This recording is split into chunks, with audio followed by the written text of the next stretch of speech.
তো আজ আমি এমন একটা ভিডিও নিয়ে কথা বলবো, সেটা একটা চুতিয়াকে নিয়ে। বিষয়টা হলো, একটা ছেলে আমাদের দেশের প্রধানমন্ত্রীর পোস্টার ছিঁড়ছে। আমি এখানে একটাই প্রশ্ন করতে চাই, মানে দেখো, মতামত থাকতেই পারে, ঠিক আছে, মতামত থাকতেই পারে, কিন্তু এই দেশের প্রধানমন্ত্রীর পোস্টার ছিঁড়ে মানে কি বোঝাতে চাইছে, যে আমি কত বড় চুতিয়া? বন্ধুরা, আমি এগুলো নিয়ে কিছু বলতাম না, ঠিক আছে, কিন্তু অন্য কিছু আমি কিছু বলতাম না, কিন্তু কথা হচ্ছে দেশের নিয়ে।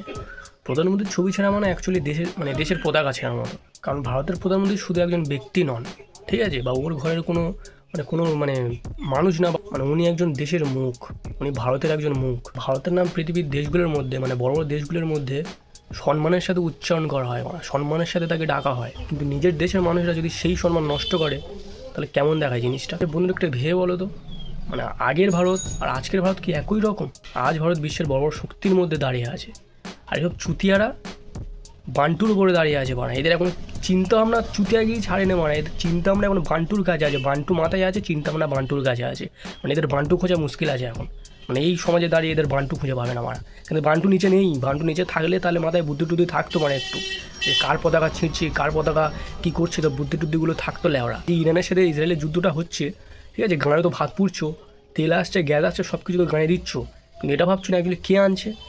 যে এই যে হরমুজ প্রণালী, ঠিক আছে, প্রতিটা দেশের কোনো ছাড় নেই, সেখান থেকে ভারত নির্ভয়ে বুক ফুলে গ্যাস তেল আনছে, আর সেই দেশের প্রধানমন্ত্রীকে আমরা পতাকা ছিঁড়ছি। এখন বাইরের দেশেরাও জানে যে ইন্ডিয়ার পাওয়ার কেমন, ইন্ডিয়ার ক্ষমতা কেমন, কিন্তু আমাদের দেশের কিছু চুতিয়ারা এগুলো জানে।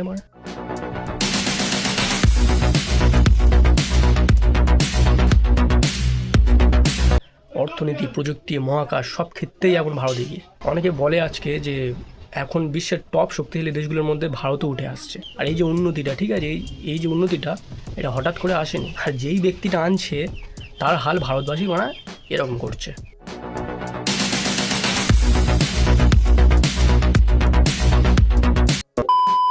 যদি আন্তর্জাতিক সম্মানের কথা বলি না, আজকের পৃথিবীর অনেক দেশ, অনেক বড় দেশ ভারতের সাথে বন্ধুত্ব করতেছে। অনেক আন্তর্জাতিক মঞ্চে ভারতকে গুরুত্ব দিয়ে দেখা হয়। সামনে এত একটা এক্সাম্পল পড়ে আছে, এগুলো দেখেও কী করে এরা এগুলো করে বুঝি না।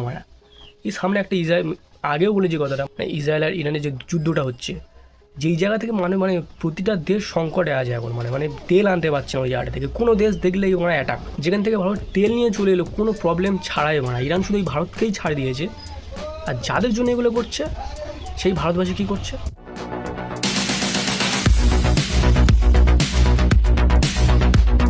হ্যাঁ, মতামত থাকতেই পারে, ঠিক আছে, গণতন্ত্র সমালোচনা করার অধিকার সবার আছে। এই ভাঙচুর করে বা এইসব করে সত্যিই কোনো সমাধান হয়? একজন সচেতন নাগরিক না সবসময় যুক্তি দিয়ে কথা বলে, চুতিয়াগিরি করে নয়। বন্ধুরা, যদি একটা কথা বলি না, আমাদের দেশ কিন্তু অনেক কষ্ট করে কিন্তু এই জায়গাটায় এসছে। আগে ইন্ডিয়ার টপ 10-এও ছিল না, ঠিক আছে, এখন ইন্ডিয়ার 4 নম্বরে আছে, হয়তো এটা 3 নম্বরেও যেতে পারে। হয়তো এয়ারফোর্স 3 নম্বর না 3 নম্বরে আছে, ঠিক আছে, জাপানকে না চীনকে বিট করেছে।